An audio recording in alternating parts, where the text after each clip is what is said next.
3000.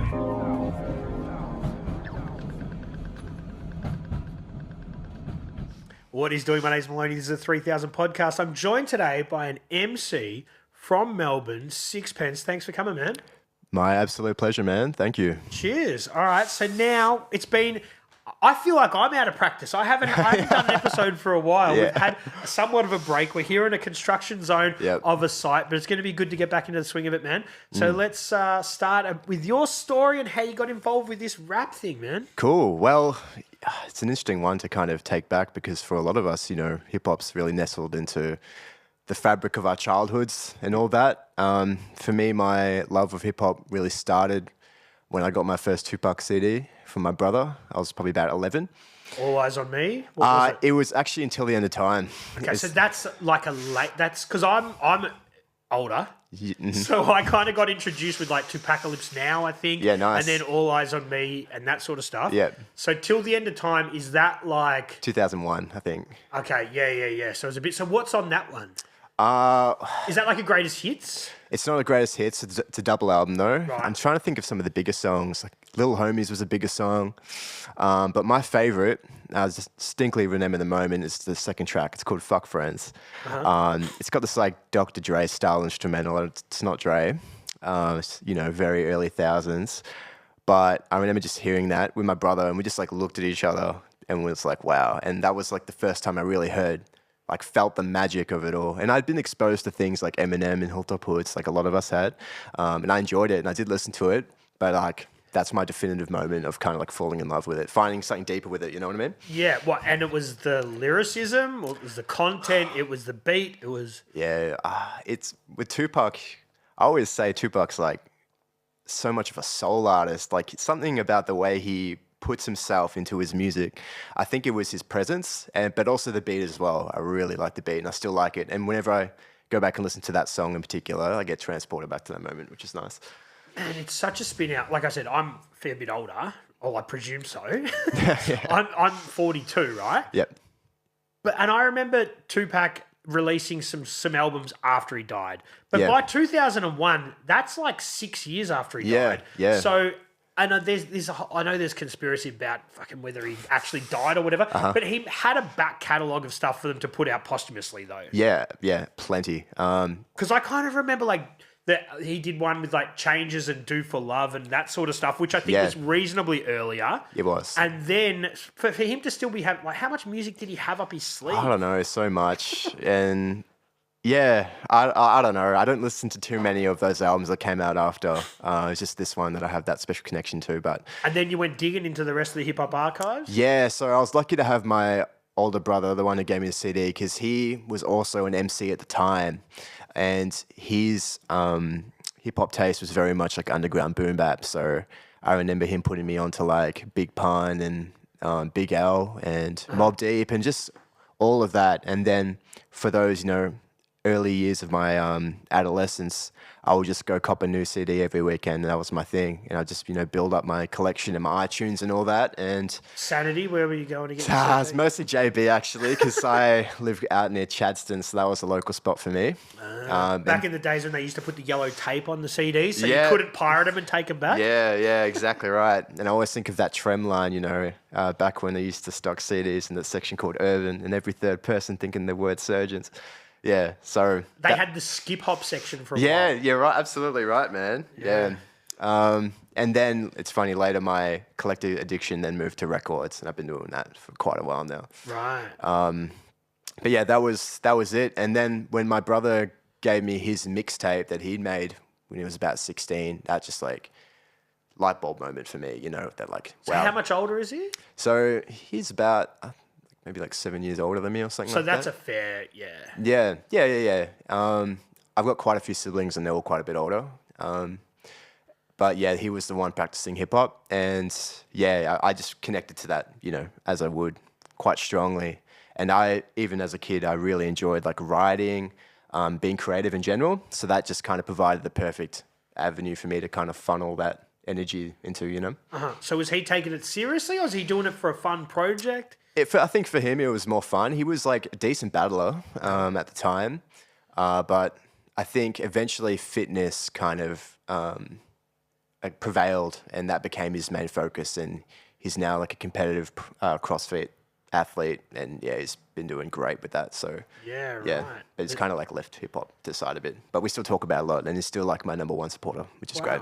So then he puts you on, you start diving deeper, but he's got the boom bap catalog as well. Yeah. Is that what you kind of go for more than the commercial? Like, I know it sounds weird, but Tupac was doing, they were making radio songs then, weren't they? Yeah, for With sure. whatever scraps of lyrics they could find, piece together of his. For sure. And you know, like I still really like a lot of those songs, but yeah, my taste in hip hop is very much boom bap. I like raw boom bap, underground boom bap, and I think that's just because that's where my taste evolved. But then especially when I was about 15, he got me into UK hip hop.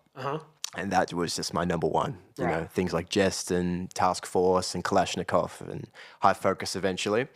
That was my favorite. And to be honest, I attribute a lot of my lyrical, kind of like my writing ability and my style to UK because it was just so influential on me. I feel like this is a very common thread with people that like, for lack of a better term, the traditionalist hip hop here in Melbourne, because in the early to mid 2000s, American hip hop got fucking pretty boring. Yeah. So I think people started to look elsewhere to Aussie rap and to UK rap. Yeah. And it seems to be a real thing that people focused on, because the American stuff just, it kind of, the commercial shit that we're getting here was very sort of, I think like in the 90s, the mentality of the MC was a lot more like, it was like there was a hunger there. But then after kind of like the bad boy era, and then you had like, you know, G Unit and stuff like that, nothing against them because they make great music, but the mentality of the MC was kind of like lavish, we made it. And that changed kind of like the energy that was behind the hip hop, you know? So I think that's kind of why we looked elsewhere, because UK and things like that, they were still generating that energy that everyone loved. Yeah, you know? for sure. And I even remember people listening to like French hip hop and hip hop that we didn't understand, because they're like, this seems so much more real to what we're getting from the States. Yeah, man. And not to say there wasn't good hip hop coming from the States, but it was harder to filter through. It's true. Yeah. Yeah, and I love French hip hop too, like I Am and NTM and all that. No idea what they're saying. Yeah, but yeah, it's cool. Yeah, but still, it's just amazing that you can connect to it emotionally, just the same in a way. You know what I mean? So it's something about the magic of it all. So then when you saw your brother recording, you're thinking, well, I could do this too. That's right. Yeah, it just really inspired me to try writing myself. And so I did, you know, just writing to YouTube beats and things like that. And I got into production when I was 16 as well and started making beats because he also made beats. What are we talking, Fruity Loops? Or He was using Acid, but I went straight to Fruity Loops, and that's what I still use today. And if you ask me to use Ableton or anything else, I'm pretty inept, you know, so. Right. But it is pretty easy as an entry point because everything's gridded. You're like, kick, FL. snare, kick. You know what I mean? Yeah. I found it pretty easy at the time, but I was lucky that I was 15, 16, had nothing else to do and had time to kind of navigate that learning curve. I think if I was trying to pick it up now, I'd find it a lot harder because that's what I face with when I'm dealing with things like Ableton and that, you know. It's interesting though, man, because as rudimental as that program is, people still make some like world famous beats on it. Yeah, that's right. There's some of my favorite artists use Fruity Loops. Like I think Ninth Wonder used Fruity Loops. Vidon might use Fruity Loops. That's one of my favorite, more contemporary producers. Yeah. Man, I don't know if you get into it, but Rhythm Roulette. Is it Rhythm Roulette? No, Rhythm Roulette, where they pick the records. Yeah. The three. Yeah, man, that is some of the best binge watching you can do on YouTube. It's a rabbit hole. For sure. But like, it's so interesting to see so many different producers, and they're all doing sample based stuff, obviously, because they've got the three records. But some of them will just use like basic pro. So other people have got their MPCs and they're punching out chops and whatever, but some people are just using FL or whatever, man. Yeah. Everyone's got their own take on it. That's right. One of my favorite producers is Apollo Brown, and he makes like really chop heavy, soulful boom bap. And he uses this program called Cool Edit, which is like before Acid. I watched this one the other day. It's like Audacity almost. Yeah, effectively. Yeah. I saw that one recently.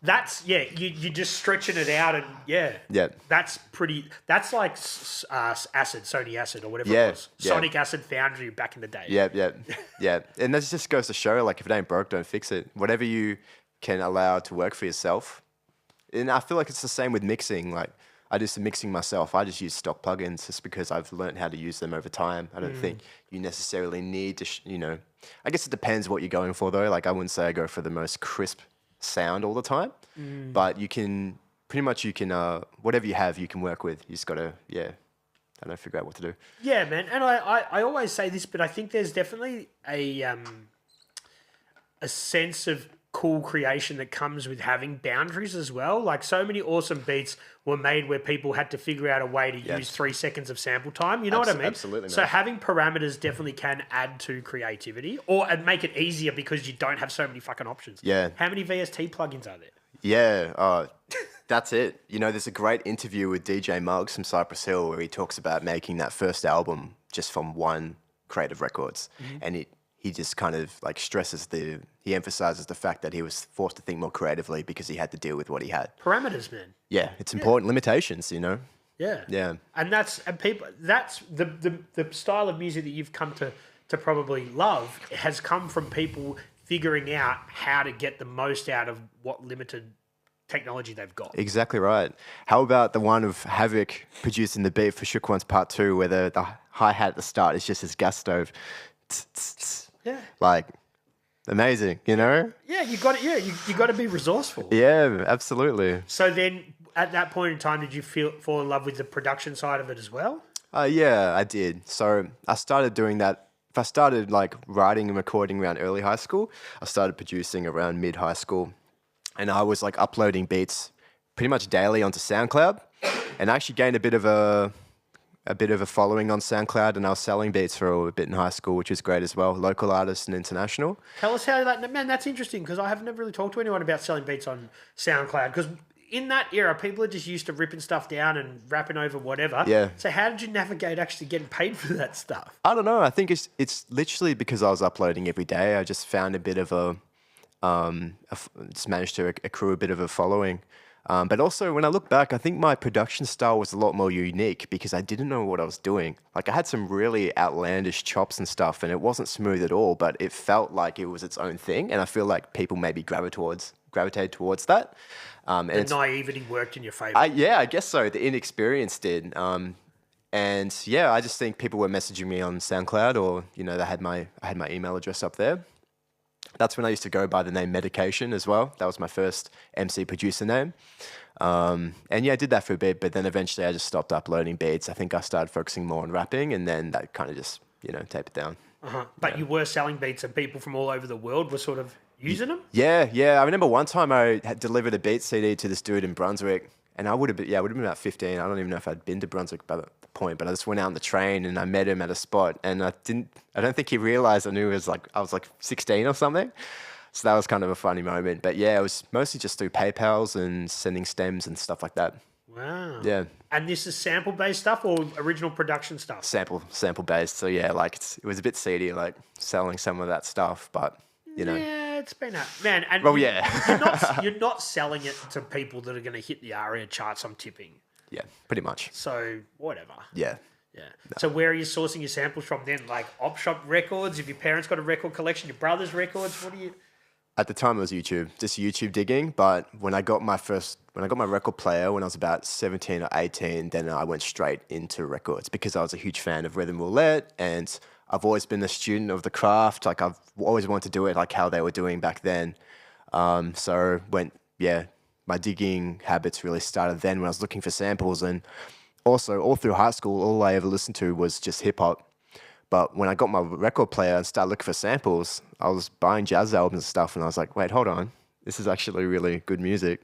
And then that's when my music taste really blew wide open, and now I listen to everything. Yeah. Yeah, it's interesting when you're like, because I'm of a hip-hop mindset, but I'll be at like, walk past a cafe or something and I'll hear the sample. I don't necessarily know what jazz song that was, but I'm like, oh, that was you. Primo used that for something there. Yeah. And you start to discover music that is cool in its own form, but because of we're of this age, we've figured it out that way, where people, my nan's age, would have known it for its originals. That's right. And for some songs, like, I feel like I've burnt out the hip hop version so much that now I just listen to the original sample. Like, Footsteps in the Dark by the Aussie brothers. Yeah. Like, I used to listen to that Cube track so much, but now I just listen to the Aussie brothers, you know, and sometimes the samples are just that good. There's a lot of Isley Brothers samples out there. Oh, yeah, they're incredible. Yeah. I used to do that when I would try and start off DJ sets early in the evening when people were still eating, play the original version. Nice. People would sort of be like, oh, I know that song. Hang on, I don't remember this vocal. A dude's normally rapping now. Yeah, you know what I mean? yeah. And then you ease that into your sort of, you know, loungy kind of kickback hip hop stuff. But That's great. Yeah, man. It actually does, even if we have discovered it backwards from how the music was originally intended for it to be heard. Yeah. It's cool that we discover it in the end anyway. That's right. Yeah, and I think people appreciate hearing the original. Like you said, it kind of catches them a bit off guard, but it's kind of a nice experience being able to hear where it came from. Yeah, and it's happening now in reverse, where now I'm listening to people sample the streets, and I'm like, hang on a second. You know what I mean? Now Yeah. I know how people felt in the 90s when they're hearing these 70s songs. Yeah. And they're going, hang on, you can't do that to a song that I used to love. That's right. Yeah. It's all fair game in the sampling world, man. Yeah, it is. It absolutely is. So then when you went from Medication Yep. to Sixpence, there's a bit of it. There's a time period there. There is. Yeah, I would have dropped Medication around 2020. I just shortened it to Medi at the time, and then that didn't last long, and then I think I just picked up Sixpence. I don't know if you're familiar with a UK artist called Jan Baxter on Yes. High Focus. Yep. He has a song called Q, and he has a line in there about Sixpence in there, and I just was listening to his music, and I just heard it, and I just thought, yeah, that'll do. That'll do. That'll do. That'll do, yeah. Man, I've spoken to a fair few artists about their name and stuff, and I think you can really get caught up in it, can't you? Like, Yeah. And you can overthink it. And, Plenty, and I did that for years. So, yeah, right. So you were throwing different names around and saying, Yeah. yeah. And then sometimes you just got to roll with it and go, well, that's what it is. Yeah, that's exactly right. Because I don't know, Medication, I liked it. It was MEDIKAYSHUN, like full like tag style pretty much. Never felt fully like fitting for me. But Sixpence just, I don't know, felt better, I guess. And what is that, like that's a certain amount of currency? Yeah. So like in England, but we also had Sixpence here, which I only just found out recently, in all honesty. So this is before the decimal system when we're still on the pound, I guess. Yeah. So you need to know this stuff. I know, I should. So I think, pence must be P. So it's like, I don't know. Yeah. Yeah, we should find this. Shout outs to Donkey Man, though, because last time I saw him, he actually gave me an Australian Sixpence coin. Oh, wow. Yeah, legend. Yeah, man, I don't know that dude, but he pops up every now and then. He's got his own studio out in the burbs somewhere. Yeah, out in Rowville. Right. Yeah. Have you recorded there? I haven't recorded there, but I've popped through a few times, like to some of his events, and just said what up. And he's got his own podcast, and I featured on that when I was doing the promo for my album that dropped at the start of the year. Yeah, was it like in a caravan or something? So this is once they'd moved to the Rowville space, because I think they were in that prior, but now they're in like a warehouse spot. He's got his own warehouse. Yeah. Oh, wow. Yeah. All of a sudden, my place doesn't look that cool, does it? He's got his own, and he's full-time into music production, that sort of thing. Fairly certain. I haven't hit him up in a while, but yeah. Yeah, right. Yeah, I think he's doing his thing out there and for the community and all that. It looks really dope. Yeah, What sick. it's able to accomplish. Yeah, man. There's so many people in their own pockets doing their thing, but like everyone's so spread out. Yeah. You know what I mean? Like, Yeah. people say to me, "Oh, haven't you been to Marshall Street?" I'm like, I don't even know where that is. It looks like it's a long way from here. Yeah. You know what I mean? And that's fair. I haven't been to Marshall Street either, actually. No. Everyone's got their own thing going on in their own pockets, and Melbourne's a big spread out place. Like, you know, it's cool that everyone does their own thing, but you've seen we're far away out here. Yeah, and I've always recorded myself as well. I'm comfortable recording in my own space, and also with the music for a long time before, like, entering the scene a lot more. I just was always a bit of a lone wolf with the music thing. I didn't have a lot of friends that were doing it, so that's why I just like made my own beats, recorded my own raps, mixed my own raps, and just did all that, and then eventually started doing my own videos, and yeah. Well, that's the thing, though, man. Realistically, there's no money in this stuff, right? No. So There's bills. So if there's no money in it for most, let's say for 99% of artists, there's no money in it. So if you can do it all DIY, you're going to be able to do it more the way you like and for longer than people that have to fork out for everything. Yeah, money is a part of it. There's also like being able to work at your own pace and have things done the way you like it. I find that because I've been doing things my own way for a long time, I get really sort of anal about things being done a certain way. Like even sometimes when my tracks get mixed by someone else, like I've developed my own mixing style for my vocals these days. It takes me a while to kind of get used to what they've done. But yeah. But it's one of those scenarios though that you're trusting them to know what they're doing. So if it doesn't sound right to you, is it because you're being particular or because they are hearing it differently, you know? Well, I guess it's a bit of both. And I think it's more just like taste and preference, because most of the time people just have their own style of doing things and they're very good at what they do, but it's just different to what I'm used to doing, or at least how I'm used to hearing myself because of the way I do things. So doing it's like such a lone wolf, as you said. Yeah. Is it hard to sort of get a gauge on how you're going without having... Do you have people you can bounce ideas off, or you can sort of sound stuff and go, what do you think of this? And these days I do. Shout outs to Isaac.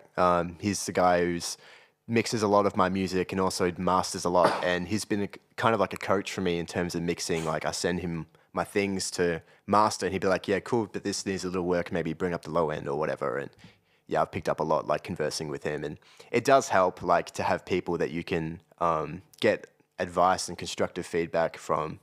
Yeah, because that's just how you improve. Because otherwise, you could end up repeating the same mistakes for a long time. And I definitely did that with mixing for a lot of years. So, what was it that changed that made you not make those mistakes by sounding it off other people? Yeah, I guess so, and maybe just putting out enough music that sounded whack sonically that I was like, oh yeah, why are my high ends way too crispy on everything I put out or something like that, you know? But coming from the SoundCloud era, that was kind of part and parcel of it, wasn't it? And I still kind of like that bootleg underground sound a lot of the time in my hip hop.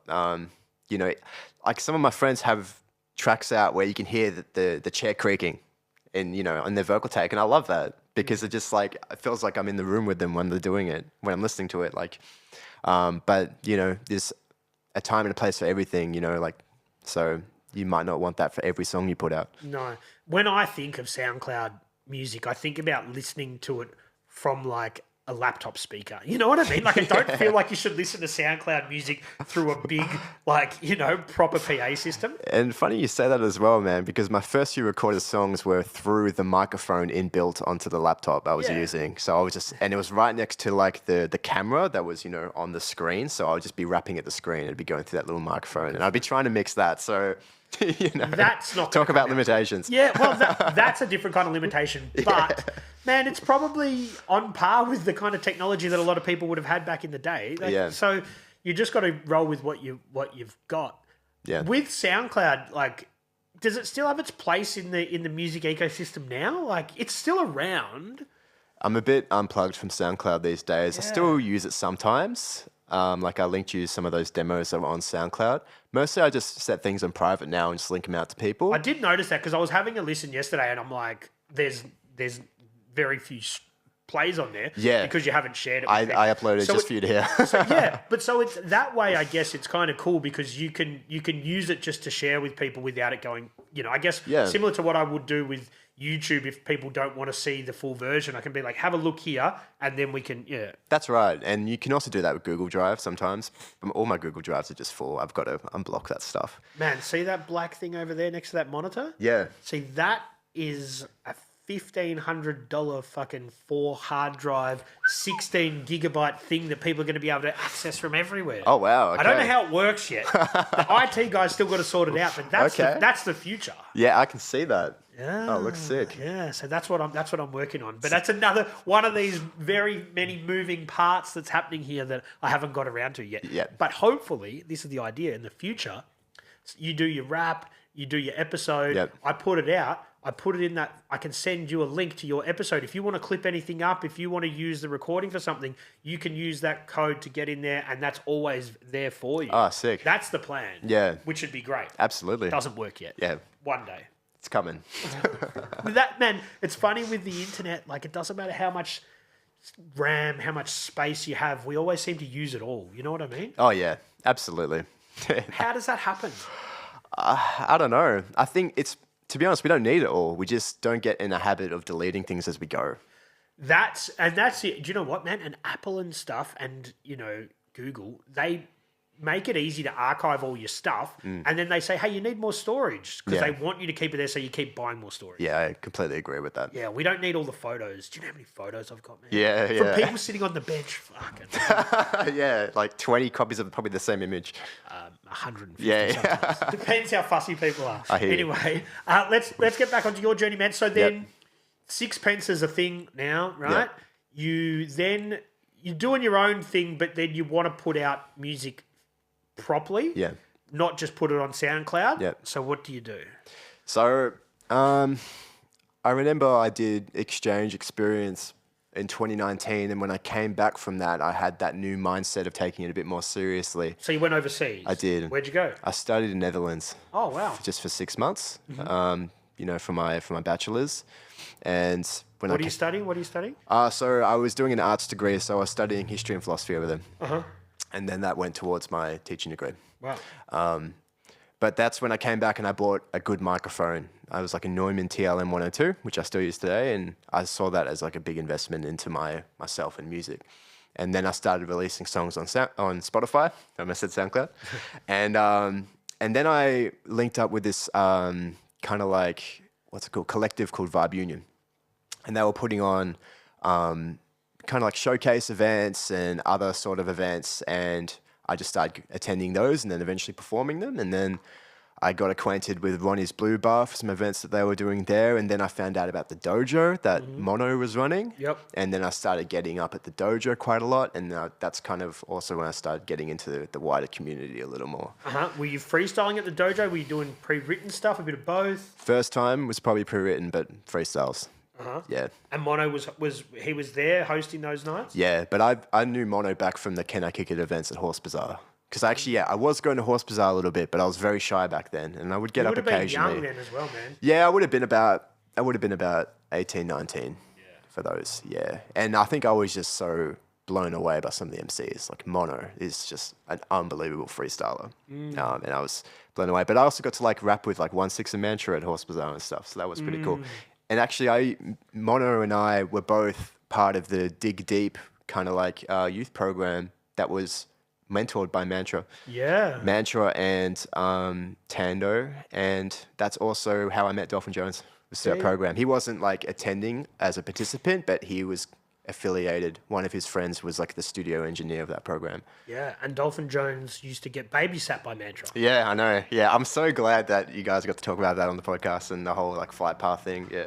Yeah, well, man, because when he was here, I have that record, or that not record, I have the CD up there. And we pulled it out. Yep. And he didn't want to open it because it was sealed. Oh. But then I found another one that's open. Oh, there you doubles, go. Man. Doubles, yeah. Yeah, and it's funny, man. Mono, he used to live in the same street as me, which we didn't know that until he did the episode. Oh, I remember now, actually. Yeah. So he was young though, man. Yeah. Because I think, how old would he be now? Like late 20s, like 30 or something? I think he might be 28 or 29. Because I think I might be a year younger than him. So we're talking now like 13 years ago. So he would have been pretty young. Yeah. There you go. Yeah. It's a small world around East St Kilda, man. Yeah, no doubt. Yeah, it's cool. And so Dolphin Jones, he's done some art for you as well? Yeah, he has. We've done a lot of songs over the years. We were like kind of going back and forth a lot during lockdown. He would send me a bunch of beats and I'd send him tracks back, and we were kind of like compiling tracks for a little EP that didn't quite come out, but we still Why didn't it come out? People, man, this is the thing. As someone who's not an artist, right? People always say, man, such and such, we're working on something, we never put it out. But I never get that. Is it creative differences? No. For me and Dolph, it wasn't that. I think it was just not getting the mixing up to par, and then I think like maybe delegating to someone else and not knowing whether that was getting done or not. I'm not entirely sure, but it wasn't creative differences. But that whole thing of not releasing thing has been my curse for like over a decade. For you? Yeah, like Portraits. We'll talk about that in a second. But my album that came out, that was songs made over a 6-year period of just things that I just never put out. And so I'm finally kind of getting over that now. And this next project I'm going to put out is stuff that I made like 3-4 years ago as well. The one you sent me yesterday? Yeah. Okay. So you're living in the past a little bit. I am. I'm trying to get through the backlog, so I can focus on these newer things, because I'm also working on really exciting albums with other people. So it's really interesting, that sort of stuff, man, because a lot of artists are like, man, I wrote that 3 or 4 years ago. It doesn't represent where I am now. Yeah. So I'm going to park it. But you're of the mindset, I wrote it, I've recorded it, I've got to put it out so I can let it go. Effectively, yeah. But I do also, with this next project, I do resonate with that a little bit because it's very like Griselda-esque, and at the time I was really infatuated with that sound, and I'm less so at the moment, but I still listen back to the music and I like it and I connect to it, but I don't feel as invested in it as I did back then. But you do want it to see the light of day so you can move on to the next thing. I do. Okay. Yeah. So and Dolph is doing production on that stuff, or who was? So for this next project, it's in all my beats. Okay. So it's entirely self-produced. Well, hang on. Sorry, I shouldn't jump ahead. Yeah, let's cool. Let's go to portraits then. Let's do it. All right. Yeah. So portraits, like I said, songs for that I started writing and recording in 2019. Is it a self-reflection thing, hence the name, or where? Break that down. Yeah, so I call it portraits because it felt like there were portraits of me through certain times of my life within that period. You know. So it was. So I was on the money almost. Yeah, Maloney nailed it. And little snapshots that also show a different side of my MC, not quite ability, but maybe my artistry. You know, there's upbeat songs, there's more like, you know, angry boom bap songs, there's lo-fi songs, there's also like very personal, emotional songs. So I think, yeah, portraits just kind of felt like a fitting name. And then when my friend Cece painted that cover for me, I just knew I wanted to use it for some artwork. So it's kind of perfect. And that's before I'd even landed on the idea of portraits. So so it just all sort of made sense. Yeah, absolutely. Okay, so then you've got that record. You're like, okay, I'm going to put this out because for the last 10 years I've been thinking about doing stuff. Yeah. And you were like, nah, I'm going to release this. Yeah, I think I'm the sort of person that I can't quite let go of something unless I've seen it all the way through. So I always am creating new stuff, but the things that I haven't seen all the way through will just be bugging me in the back of my head. That being said, Portraits didn't feel like it was a forced release. Like I felt like all those songs actually were packaged really well together. They felt really cohesive, and I think because so much time had passed from those songs, I found a new love for them again. Because I'd let so much time pass where I hadn't revisited them, so they almost felt like new songs in a way. You know? Yeah. Yeah. Yeah. Well, I guess you're reacquainting yourself with something that meant something to you a while ago. That's right. And some of the songs were more recent, like Junior Soprano, Caramello Kango. They were newer tracks. So there were some songs in there that were able to kind of like help fuse the motivation to kind of keep pushing the whole project. Yeah. And so had your creative workflow changed in that period from how you did start it 6 years ago to how the songs that were coming on that record that were newer? Yeah. I think my biggest roadblock mentally was my mixing ability. I think I never felt that confident enough to put out not necessarily confidence, but I didn't want to release my music because I wasn't doing a good job with mixing. But at the same time, I wouldn't allow myself for someone else to mix my music. And I think it was more of like a financial thing. I just didn't feel like I could like justify that because I knew that I had it in me to be able to do it the right way. So it took a long time to learn how to do it the right way, and also meeting people like Isaac that were effectively able to coach me. And how'd you meet him? Oh, wow. I think it was just through socials. I think we followed each other. I'm also good mates with Scrammer, and they're like housemates. And I think he hit me up to support their group album release party at launch at Bad Decisions. I think that might have been it. Yeah, but it also just could have been from open mics or something. I don't know. Yeah. Yeah. And then you go to drop the record. Yep. Then you did. Was this around about the same time that you did was it the mono gig at Wax as well? Yeah, so I think Portraits would have dropped a month after that because that was in January. So a lot of the album was already finished, and I was probably working on a lot of stuff like the videos and obviously going back and forth with Isaac, getting the mixes done. But at that time, like I was also working on lots of music with 2207 and Dids as well. And I think that's kind of what was going on with all that. And we were prepping Dids for that show as well because that was his first performance. I remember it was his, because I wasn't there, but I heard it was his like first live performance ever. It was, yeah. And he blew everyone away apparently. Yeah, he did. We rehearsed very, we were very dedicated to getting it down for that, and we're happy with what we were able to do. And yeah, I was happy to be able to do that for him as well, or with him, you know. And we had our friend Kai DJing as well, so that was great. Yeah. Yeah. And then after that, you put the record out. Yes. So yeah, the record would have dropped at the start of February, and all through January, here's another thing. I'm not very social media orientated, but I was really trying to pump content for that album. So I released a single a week, and I put a whole bunch of videos. I was almost doing something every day, and I think that helped generate a lot of attention for the album. And then it finally dropped at the start of February, and we did a warehouse party up in Coburg for it. Just like I wanted to do like an unofficial like launch. I didn't want to have to worry about dealing with a venue, and I just kind of wanted to feel casual and just people just, you know, BYO and all that. And that was, yeah, quite successful in the end. Yeah. And then what's the next step? You're like, okay, I've done this now, or do you ride that? Do you ride like off that high for a little bit? I definitely rode it for a little bit. It felt like a big accomplishment for me because I'd always wanted to release my first album, and I think the reception I gained from it was, you know, beyond my imagination. But for some people think, oh, you came out of nowhere, but you'd been working on it for 10 years. Yeah. But you hadn't put anything out tangible, really, that like a body of work. Yeah, exactly. I was pretty consistent with EPs. I think I released 3 EPs in 2023. But yeah, I've always wanted to do the album. You know, that's a big thing for most artists. So yeah, and I wrote that for a little bit, but it's funny, like as soon as I did the party, all the content and everything, I just dropped it. I was just exhausted. And so I just took a big step back from things. And even now I'm kind of in and out of music, but I am still working on those projects with these other artists. So that's helping me. And that the step back was because you're like, man, I'm not a social media person. I've put a lot into this. I've put a lot of time and effort into it. And now I feel like I just need to get back to my normal life for a bit. I think so. Yeah, I think it was just a bit of exhaustion. Even though like it was a great feeling, it was just, yeah, I wasn't looking to do that all the time, every day, I suppose. And yeah.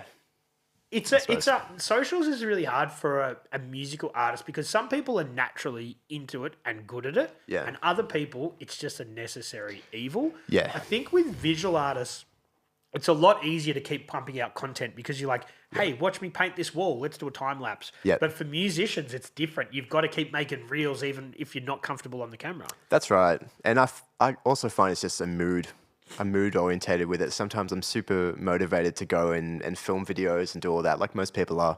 But I would say that my default is I like to shy away from socials and all that, you know. It's hard, man. But if you're a rapper, you gotta get your face out there. I know. So that's why I'm just trying to, yeah. When I need to hype something, I think I can get into the mode to do it and all that. But yeah, but it's tough. It's tough, like navigating a scene, being part of a community when you're, I don't know. You kind of need to be connected all the time to be able to really know what's going on and all those sorts of things sometimes. Yeah. You know? And you've got to show up and support the other people. That's what I mean. All community, yeah. Exactly right. Yeah. But sometimes, you know, people also need to take breaks from doing that sort of stuff, and that's always really good, I think, you know? Yeah, man, it's hard because there's especially in Melbourne, there's a gig on or someone's EP launch or someone's film clip or something. Every weekend. Or, on a Wednesday, on a Tuesday. Yeah, you're all right. the time. So it's hard, man. My kind of excuse is I'm all the way down here. I'm like, oh, man, I've got to pick and choose, which is sort of true. And I've got a family. But, when you're in the city, man, it's pretty exhausting because if you help everyone out and you get to everyone's gig, you're fucking nonstop. That's right. Yeah. And I found that like within the last 6 months or so, my energy levels, for whatever reason, has been like running quite low. So I've just kind of needed to, I don't know, isolate and do my own things for a little bit. And yeah, but every so often, like, you know, it's back at it. Are you constantly writing though? Writing? Yeah, I would say, I think relatively, I would say not so much at the moment, but then my friend will ask me, oh, have you been writing? And I'll say no. And like, well, how much have you written? I'm like, oh, I wrote like 3 times this week. And they're like, well, that sounds like a lot. So I don't feel like I've been writing as much as I normally do, but I still am quite like a bit active with it. When you say you're writing, are you just jotting down points or are you sitting there writing a song like or a verse beginning to end? Yeah, probably trying to flesh out a verse. Right. Yeah. So you're not just throwing ideas down. You actually are sitting down and fleshing it out. Yeah. I think like when producers send me beats, I think that's a good one for me to do. I chuck it on, and then if I start to hear bars in my head, then I start writing them down. But then because the cogs are now turning, like it's it just starts developing from there. Yeah. So you've mentioned that you've got some new projects, more than one. Yeah. Is there anything that you can tell us about some of these? Yeah, I would love to. So I'm working on like a EP type thing with 2207. What are we talking about? 4 tracks? But I think we're kind of making it up as we go. So we're working with a producer called Pabs, who's super dope. I think he's done like work with like Morns and stuff like that back in the day. We actually just dropped a track with Emerson as well, which was really dope, called Dapper Anthem. And that's probably likely to be on the project. I'm also working on an album with Jase Beatheadz. Super excited and honored to be working with him for that. And the stuff that we've been accumulating over the last year or so has been super dope. So with him, he's just production and you're just rapping, or are you both doing a bit of both? Yeah, I think he's going to jump on a few tracks, but he's doing the production, I'm doing the raps. Yeah. And yeah, looking forward to that. I don't know how he has time to do all this stuff, man. He's a hardworking dude. And plus he does all the art, like, yeah. And he paints 2 pieces a week and he fucking doesn't stop. Keeps going. Yeah. Yeah, no, he's an inspirational dude. Great dude as well.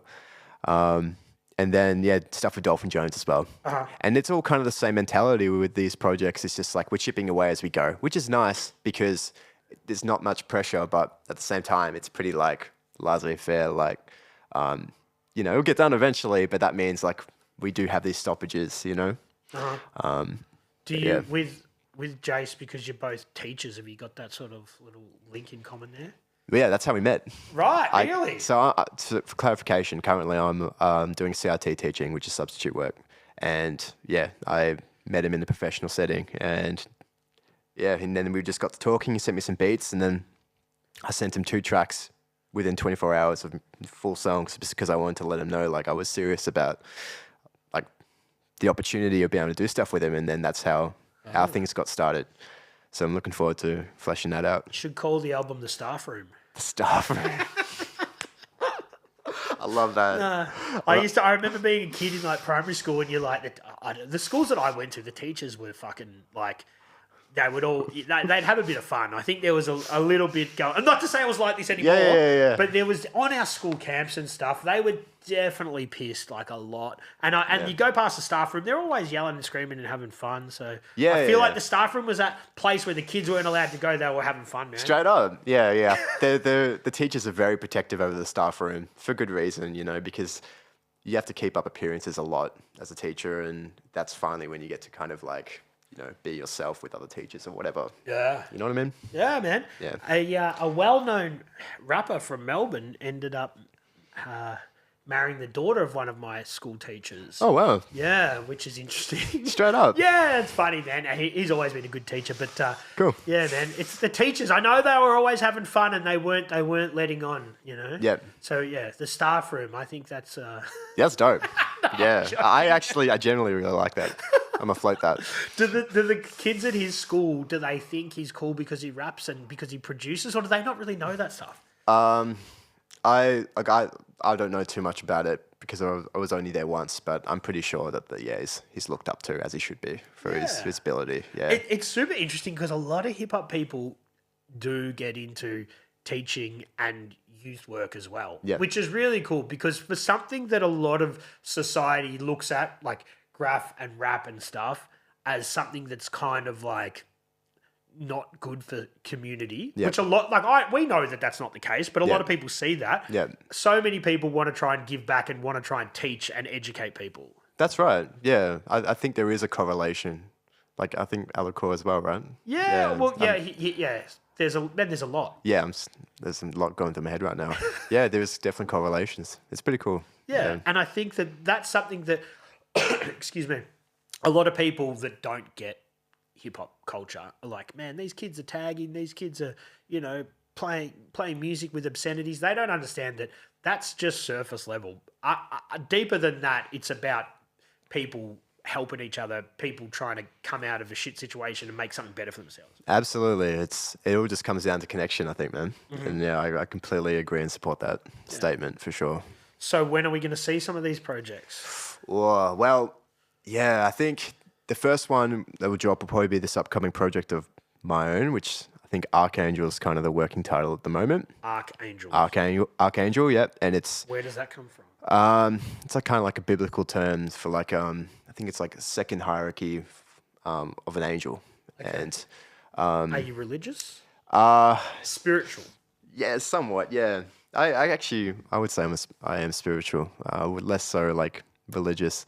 But it's kind of like the album has a bit of like a gothic sort of feel.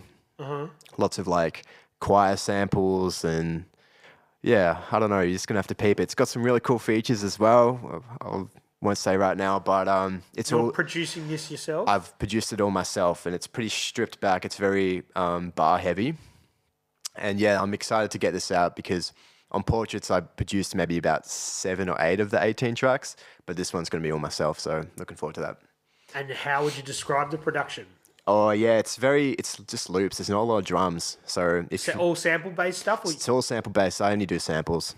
So if you're into your rock marciano, if you're into your Griselda, you're probably gonna like this project. If you liked Junior Soprano or Sub Zero off my last album, then you're probably gonna like this project. And also producing a project for Dids right now. So kind of like executive producing, I guess. Like I'm doing a bunch of bits on it, but it's other producers, and I'm very excited to get that released because. Are you gonna do physicals for these projects? That's discussion. That's a bit of an ongoing discussion with me and Dids. Hopefully, it's something that we can sort out for that. I think it deserves it. So we're working on videos and things for that now, but that's getting there. We've pretty much got fully mixed tracks now. So excited for that, and then I think Toby and I 2207 and I were starting to work on a lot more songs. We've also been working on clothing as well, which we're excited to kind of work with ODub and Sixpence, the shirts. So there's the clothing, and then and that's like you've got a big cartel. Are you going to stock them in retail, or what are you doing? Yeah, we're currently we haven't announced it yet as we're recording this, but I think we're going to be running it off Depop and also my Bandcamp. And then we just done a really small run, and then we're just gonna see how that goes, and then kind of discuss what the next step would be. Man, explain to an old dude like me, Depop. I know that people sell clothes on there, and it's a lot of reselling as well. But I don't know. I haven't used it. Explain it to me. Man, I haven't used it either. Okay, that's his hustle, and he's good at it. So this is Dids, or this is 2207. Okay, right. So Depop, it's like an app. Yeah, it's like Instagram, but you're selling clothes or something. It reminds me of Marketplace, but it's an app. Yeah, I think it's its own thing, and I don't know how it works actually. Okay. Sorry. But there will be a Depop where you can buy this. Yes, yeah, and I think like the Sixpence stuff will be available through the Bandcamp as are the vinyls. Pressing vinyl was such a big moment for me as well. For sure. Being such a record collector. That is something that I'm talking to some people about now, potentially helping them with doing that, because I think it's important to keep it going, and being a digger and someone who collects records, you want to continue that. Yeah. It is daunting though, because I'm guessing you're going to order this amount and you're like, fuck, I've got to move these or it's going to cost me X amount. Yeah. You know? But I have to say that I've been really happy with how that's been going. Getting out to retailers definitely helps. Mm-hmm. So it's nice to be supported by a bunch of stores and to kind of see my own record in those stores. But also, Dids and I, we did the support for the Dirty Dyke recently, which was another huge milestone because I was such a high focus head for like all of high school. And I bought some records to sell at the merch table. I think I bought 5 or 6 because I wasn't that hopeful, because I think I bought that amount to like a Geelong thing like a week or two before, and I didn't sell any. So this is at Hi-Fi. Oh, Max Watts now. This was, Max Watts. There was like close to 1,000 people there in the end. Mm-hmm. And turns out I was the only person that had vinyl available, so they sold out like that, and I was really kicking myself for not bringing a lot more in the end. Who teed up that support for you? That's a cool support, Shout man. outs to Context and Pigeon Touring. They're the ones that kind of handled the whole Dyke tour, Australia and New Zealand, and I think, Dids is quite close to Context. I'm friends with Context, and he'd seen us perform before, I think, and liked what we were doing and thought the style of hip hop we do is kind of, akin to High Focus and all that. So he just thought we were a fitting opener for the show, and we got some great reception for it as well. Which and they're the dudes that brought out Jam Baxter as well. correct, yeah. And I did get to go to the Baxter show. That was dope too. And then I ended up running into Baxter in line to a toilets in Northcote like 2 weeks later. Oh, really? He's Yeah, still here? so random. Yeah. I think I don't know if he came back. He went back. Yeah, I think he went to New Zealand or something. Came back. Yeah, I know. It's like, oh, what up? No, I was at the Wednesday show. I think there was a Wednesday show, and then there was a Saturday show in Melbourne. Yeah, you're right. I can't even remember which one I went to. Yeah. It was a stacked lineup though of supports. Yeah. There was Viliani was on it. Yeah, Viliani, Helen Earth, Mogwai. Yeah, and Context and the who knows. Mm-hmm. Yeah, and there was a lot. Man, there was a lot of people, a lot of rappers in the audience too. Man. Yeah, I saw a bunch of people. Yeah. Man, I think I actually might have even seen you that night out the front. Yeah. There was a lot of people there, man. Yeah, everyone was there. I saw Cashno there, and it was super dope. Super dope. And it was the same thing at the Dark Show as well. I just kept running into people. But on a bigger scale, though, with 1,000 people. Yeah. And it was dope. I had a lot of friends come out to come see me. So it's everywhere I looked, I just saw someone that I knew. It was a really cool night. Yeah. And that, man, look, selling your records is definitely something, that's a bit of a full circle moment for yourself, because you buy records and now you're selling them to people that are collecting them. So it's cool. But I'm guessing in the back of your head, you're like, I've got to sell these, otherwise I'm fucking, you know what I mean? You've got your break-even figure, or you're just happy to be putting them out? Yeah. I think I've gotten through over half the stock now. And considering that it's only been a few months, I'm super stoked with that. Right. So if people want to cop them, they can get them from your Bandcamp now still? Bandcamp, and they're available at a whole bunch of record stores around Richmond, Camberwell, Fitzroy, Urban World. They're out there, so I've even got some on Discogs. So I've tried to make them pretty accessible. But yeah, I'm also just happy to have the stock, through time as well, and I have stuff to take to shows and that. So I wouldn't say I feel a lot of pressure in that regard. Yep. Maybe if a few times, if I haven't moved many more units, it might be different. But I think from just the amount of artists that I talk to, and that everyone seems to be, because like we said, it's hard to make any sort of money. Yeah. So when you're faced with, okay, maybe I need to spend $4,000 to press some wax, they're like, fuck, can I justify this? Yeah. But that's what everyone wants to do. Yeah. And then I think people you've spent money on your artwork, production, mixing and mastering, and it's just an extra expense. And people get they nerve out about that. Yeah. Yeah, you're right. Like to produce music itself, like before physicals, it takes a lot of money, but then you get to doing physicals and then you realize, oh, wow, that was just the tip of the iceberg of expenses. And then I've got to do the legwork. Yeah. It's a grind. It's a grind, man. It's a thankless task, but I'm glad. No, it really is, because people don't know or understand how much goes in for independent artists just to put their shit out. Yeah. A lot of time spent not doing the stuff that they want to do to make this art, and all they want people to do is consume it. Yeah, that's absolutely it. But even as a collector and fan of music myself, I just appreciate the music a lot more when I have a physical copy of it. So yeah, it's dope when other people feel the same, and also that I can connect to other people through that because I also share that love for it. Yeah, man, for sure. And also, if you can't buy the record, or a lot of people don't buy records because they may not play records or have records, but cop some merch from people and sort of support them, Yeah, straight up. Yeah, couldn't agree more. I think the community, the Australian or Melbourne hip-hop community, is pretty good at all supporting each other. Yes, I would completely agree. And I think that's why I feel like I've been able to have this success so far with music, is just because I've felt so supported by the community. Seriously, props to everyone active in the community. That's just going to the gigs and supporting people, even just sending messages to artists, just saying, I really liked this. That it does so much just for the general ethos, atmosphere, environment, community of hip hop here. So yeah, it's a beautiful thing for sure. For sure, man. And that costs you nothing. And it's the same sort of validation I get from some people. I'll get messages from people like, hey man, love the podcast. This is sick.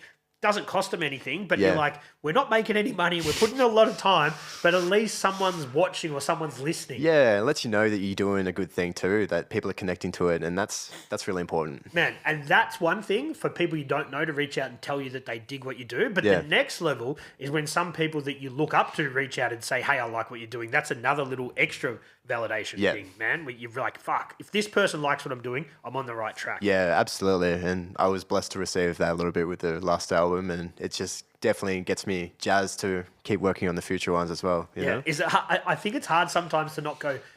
From me personally, like, oh, I'm stoked that you even watched it. I'm guessing for you, you're like, oh man, you even listened to this thing, which is. But you don't want to fanboy too much. You just want to be like, oh, thanks, man, appreciate it. Straight up, yeah.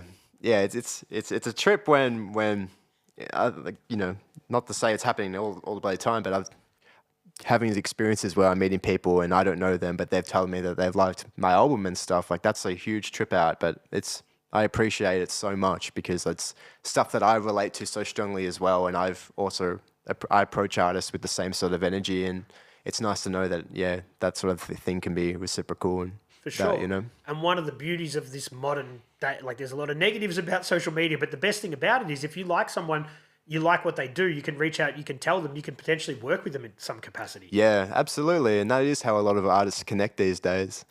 It opens up a lot of doors. I don't think social media is inherently bad. I just think it can be. There's definitely negative aspects to it. I think it's too easy to use it negatively. Just by how we're designed by human nature. And I think that's the issue. But I don't think it's inherently bad. Like, I think it actually has a lot of good to it. But, I think we just constantly need to, like, you know, think about what our relationship with social media is and things like that. That's all. So I'm just constantly just checking myself and be like, well, you know, do I need to be as involved in this right now? Or am I too removed from it right now? And things like that. Because it can have a tremendous impact on a lot of people. And the lesson is, if someone is messaging you or commenting from an account with no followers and no friends or no posts, don't listen to them. You know what I mean? I get that people say... Don't give them your bank details. No, but it's also like, people are like, oh man, this sucks. You're like, but who are you and why are you telling someone that sucks? You know what I mean? Yeah. Yeah. That's sort of the negativity that comes from it. Yeah, straight up. But I think the positivity outweighs the negativity most of the time. Yeah, no, I would completely agree with you. Mm-hmm. Yeah. So you've got something coming out with Dolphin Jones. You've got something coming out with... I forget the guy's name, but with the digits, what's his name? 2207. 2207. Yeah, most def. Dolphin Jones, and you've got something coming out with Jase as well. Jase Beatheadz, and then we've got the Dids project, and then my own in the pipeline. And this year, next year, when's all this stuff happening? Ooh. Yeah, so this Archangel, my project, will be coming out really soon, I think. And then... and are you doing physicals again for your own project? Yet to be decided. Okay. Yeah. I was thinking about doing a really small run and then kind of having like a bit of a limited edition type thing. Really small is just as expensive though, isn't it? No, because I think there's some people that can do one-off copies. Oh wow! Yeah, I think there is one or two. We're talking in records. Melbourne, records. Yeah, up north. Yeah, it would be. So I've got to investigate that more, but that's just something I'm, considering. Uh-huh. But yeah, no, there'll definitely be a few more releases this year. And then, and it's funny because I've got this Archangel project, but I'm also 70 or 80% away through the project after that as well. That one I'm really excited about. Hopefully I can come back, in the future and chat about that. So that'll be your third full-length album. Or the Archangel's going to be an EP. Yeah, it's like 9 tracks. Okay. So yeah, we'll call that an album. Yeah. So it'll be the third solo album, but it's going to have mad features. Like, mad levels of features, and it's all sampled like dope kung fu samurai films and soundtracks and all sorts of things. Okay, so you're getting the VHS out for this one.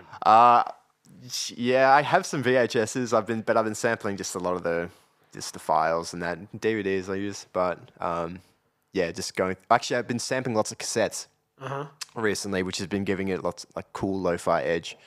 But yeah, I'm keen to talk more about that project in the future. Okay, so I'm not an artist, but how do you know what? Because that one's you just got a different mindset to that. You know that's going to be different to Archangel. They're just different things. Yeah, all 3 of those projects will be very different, and even the ones with these other producers, they all will have their own feel because they're with producers and they have their own sounds. Dolphin Jones has his own sound, Beatheadz has his own sound. Yeah. Is Dolph rapping on his one as well?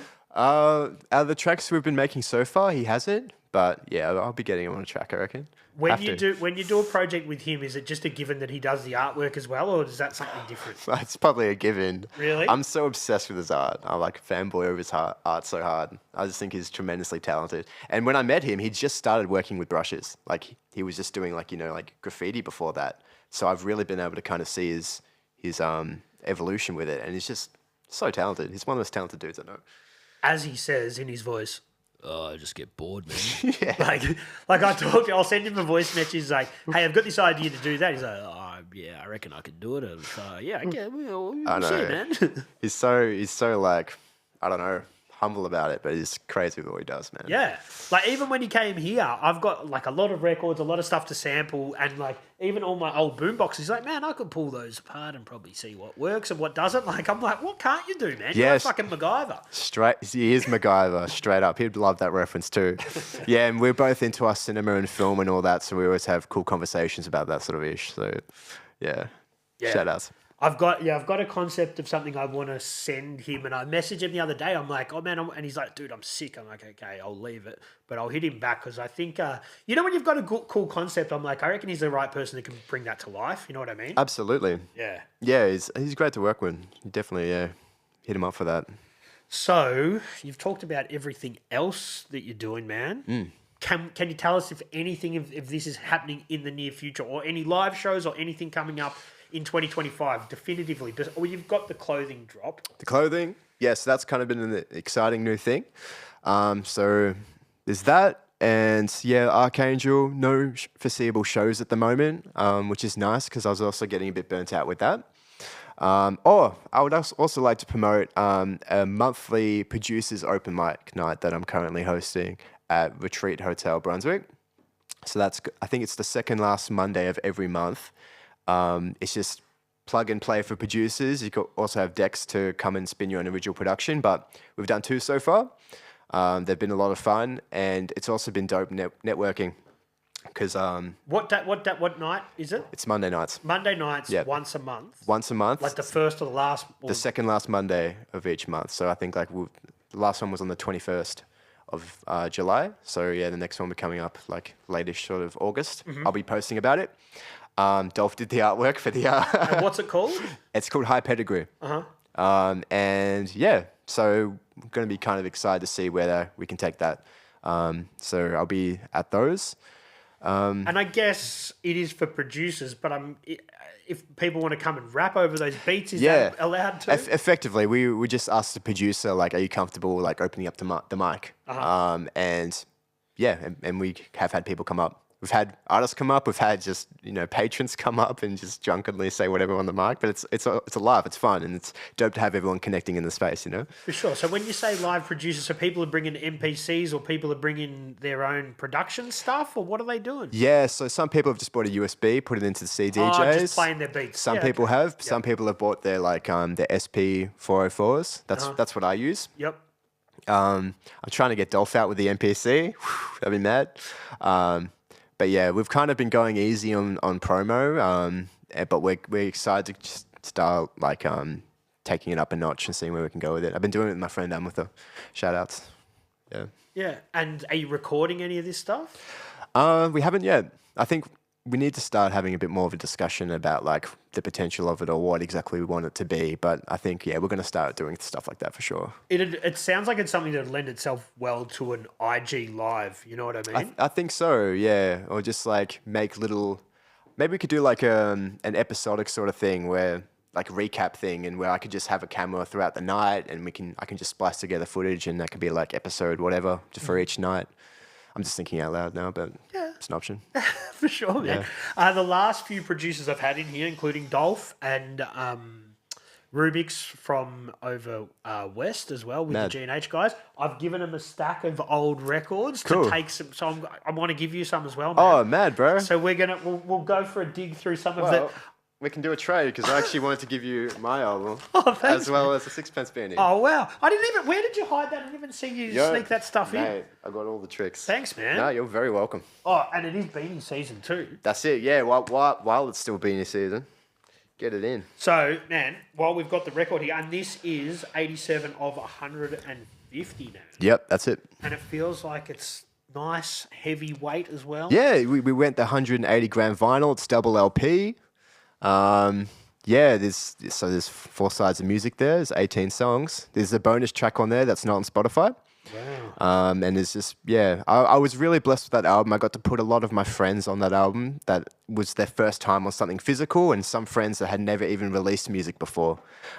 So it's a special album. I'm guessing Dids is one of those guys because he'd never done a live Yes, performance either. That's right. Shout outs to Dids. My friend Chantel sung on 2 of the hooks. She's on the same song with Dids, and that was her first release. My mate Mellow Mind over in London. Actually, shout outs to Mellow Mind.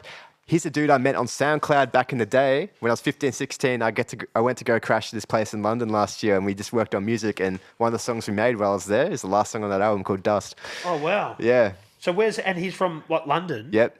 Oh, wow. Yeah, I went to Europe last year, and I finished in London, and I stayed at his place for a little while, and we just made some songs. Well, how come he's got no credit on the bottom Sweetest here? dude. No, the production credits are down in the bottom left of the album. Okay, yeah, I was going to, yeah. Yeah.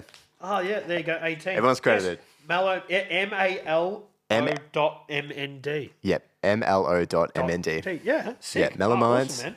And who did the artwork for this? Because it looks like there's a lot of throwback photos on there. Yeah, they're all photos I've taken through the years on my own camera. And I did the design for the front cover, but my friend Cece, she painted the portrait a few years back.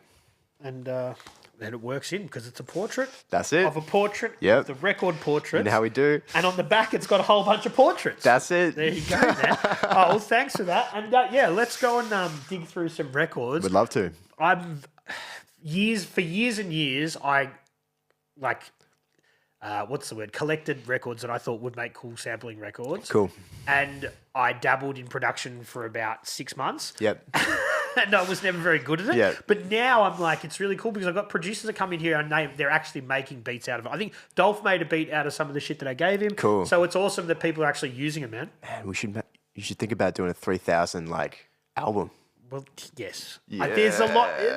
People. It's funny, man, because a lot of people have similar ideas, and they'll message me like, "Dude, I've got this idea," and I'm like, "Yeah, it's good," and you're not the first person to have it. Yeah. We'll something will happen, I think. Cool. Yeah. Exciting. That's it, man.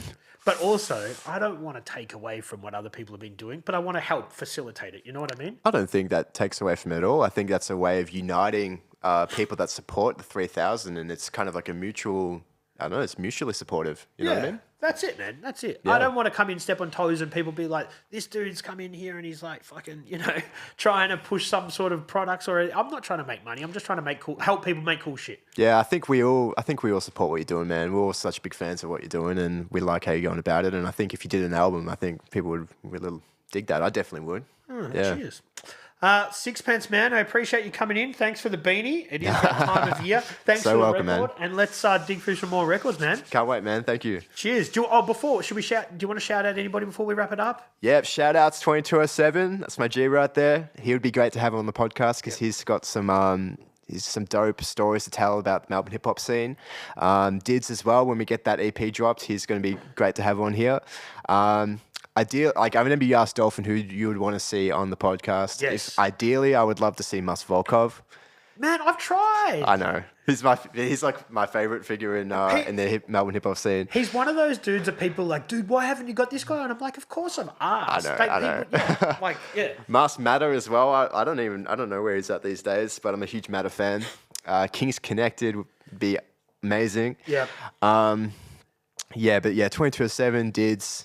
Yeah, those would be my picks, I reckon. For sure, man. Yeah. All right. Well, thanks for taking the time, and you smashed that track first up, and now Thanks, we're going to G. dig through some records. That's it, man. Let's do it. Thank you. Cheers, man. Cheers.